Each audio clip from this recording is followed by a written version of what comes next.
আমাৰ ইয়াত ৰাতি হ'লে পানী চুৰ হয় জানেনে? একচুৱেলি ৰাতি দিন বুলি কথা নাইকিয়া। যাৰ টেংকিত পানী খতম থাকে আৰু ঘৰত বাচন বৰ্তন বা কাপোৰ কানি আদি ধুব থাকে, সিয়ে পানী মানে চুৰ কৰি লৈ যায়। তো আমি টেংকিটো চেক কৰিলোঁ, তাৰপৰা ধুনীয়াকৈ ৰাতিপুৱা ঘৰ চৰ সাৰি চব চিডিল কৰি ল'লোঁ। তাৰপৰা 2টালৈকে চাহ বনালোঁ, চাহ বনাই কৰি খাই ল'লোঁ। ওপৰলৈ গৈছিলোঁ, ওপৰত আজি একদম পূৰা ফুল পানী হৈ আছে, একদম টেংকি ভৰি আছে, সেইটো কাৰণে একদম টেনশ্যন নাই। এতিয়া অলপ বাচন ধুবলৈ আছে, প্ৰথমতে সেইখিনি ধুই মেলি লওঁ। বাচন ধোৱা বুলি ক'লে একদম বেয়া পাইছিলোঁ জানেনে আগতে, মানে কি চব বনাই কৰি দিম, খুৱাই কৰি দিম, বাচন বৰ্তন গোটাই কৰিও দিম, লাগিলে গোটেইখিনি কৰি দিম, কিন্তু এই বাচন ধোৱা কামটো একদম বেয়া পাইছিলোঁ মই আগতে। কিন্তু এতিয়াতো ধুব লাগিব, উপায় নাই আৰু, বেলেগ কোনোৱে ধুই নিদিয়ে ন।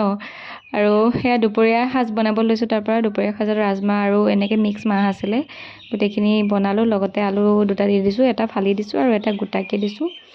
গোটাকৈ দিছোঁ মানে মই আলু পিটিকা খাম বুলি ভাবিছোঁ। বেছি এইবিলাক খাই থকা মছলাজাতীয় গাটো অকণ বেয়া বেয়া হৈ গৈছেগৈ, সেইটো কাৰণে একদম চিম্পলি বনাইছোঁ। পিঁয়াজ, আদা, নহৰু আৰু বিলাহী এটা দি দিছোঁ, বাছ ইমানেই দি বনাইছোঁ। বেছি মছলা মানে খাই থকাও বেয়া ন, বেছি মছলা খাই থাকিলে গা অশান্তিয়ে হয়, সেইকাৰণে একদম চিম্পলি বনাইছোঁ। বোলো আজি একদম মছলা খাব নালাগে, মানুহতে বহুত মছলা দিয়া বস্তু খাই থাকে, সেইটো কাৰণে কমাই দিছোঁ। আৰু এইফালে ভাত বনাই আছোঁ, ভাত পানী বহাই থৈছোঁ। এতিয়া টাইমো বেছি হোৱা নাই, টাইম হৈছে 10:58 হৈছে, বেছি টাইম হোৱা নাই। ভাত বনাবলৈ অলপ টাইম আছে, কিন্তু তেওঁ আজি ৰাতিপুৱা ব্ৰেকফাষ্টত অকল এনেকৈ পানী পিঠা বনাম বুলি পেলাই পিঠাগুড়িখিনি ঘুটি লৈছিলোঁ, বাট পানী পিঠা বনোৱা নহ'লে, এনেকৈ তেল পিঠা টাইপে বনাই দিয়া হ'ল। আৰু লগতে বিস্কুট চানা এনেকৈ খাই গ'ল। আৰু কষ্টও হয় দিয়কচোন, দিনটোলৈ যায় আৰু আহি পাওঁতে অকণমান টাইমো হৈ যায়, সেইটো কাৰণে ভাতটো সোনকালে বহাই দিলোঁ। আৰু কিবা গাটো ভাল ভাল লাগি থকা নাই। কালি এইখিনিতে কাটিলে মানে কি তাঁৰ দি পেলাই, মই পোৱাও নাই, টিটেনাছ বেজিও লোৱা নাই। সেইটো হাততে অকণমান বিষো লাগি আছে, জানো কি হৈ আছে। ভেন্দি কেইটামানো বইল কৰিলোঁ, ভেন্দিকেইটা মানে এনেই পৰি আছিল, শুকাই যাব বুলি বইল কৰি ল'লোঁ। আৰু এয়াও কেনেকৈ দিছোঁ পূৰা ভাত, ৰাজমাহ, ভেন্দি আৰু এনেকৈ চালাড, আৰু মই আলু পিটিকা, চালাড, ভেন্দি আৰু ভাত এনেকৈ লৈছোঁ।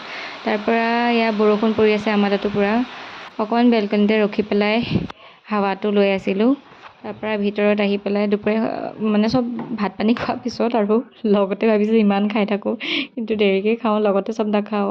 এয়া চিৰা ভাজিলোঁ আৰু লগতে নৰসিংহ পাত কেইটামান ছটিয়াই দিছোঁ, আৰু নিমখ আৰু জলকীয়া গুড়ি অকণমান ছটিয়াই দিছোঁ। আপোনালোকে আৱাজটো শুনকচোন, কি ধুনীয়া হৈছে খাব। মানুহজনে হেনো এনেকৈ চিৰা ভাজি খাই পেলাই পোৱা নাছিলে, সেইটো কাৰণে ধুনীয়াকৈ ভাজি পেলাই খুৱাই দিলোঁ আৰু ভাল পাইছে। তাৰপৰা দুইটাই ভাত পানী খালোঁ, ৰাতি খাই বৈ পেলাই অকণ খোজকাঢ়োঁ বুলি আহিলোঁ, কিয়নো ঘৰতে থাকি থাকি একদম শকত হৈ যাম খাই খাই, সেইটো কাৰণে বোলো অকণমান খোজকাঢ়ি আৰু দুইটাই এনেকৈ কথা পাতি পাতি ৰাস্তাত পূৰা খোজকাঢ়ি আছিলে। ভিডিঅ'টো ইমানেই আছিলে, ভিডিঅ'টো চাই কেনে পালে জনাব। তেন্তে আজিলৈ আহিছোঁ, বাই।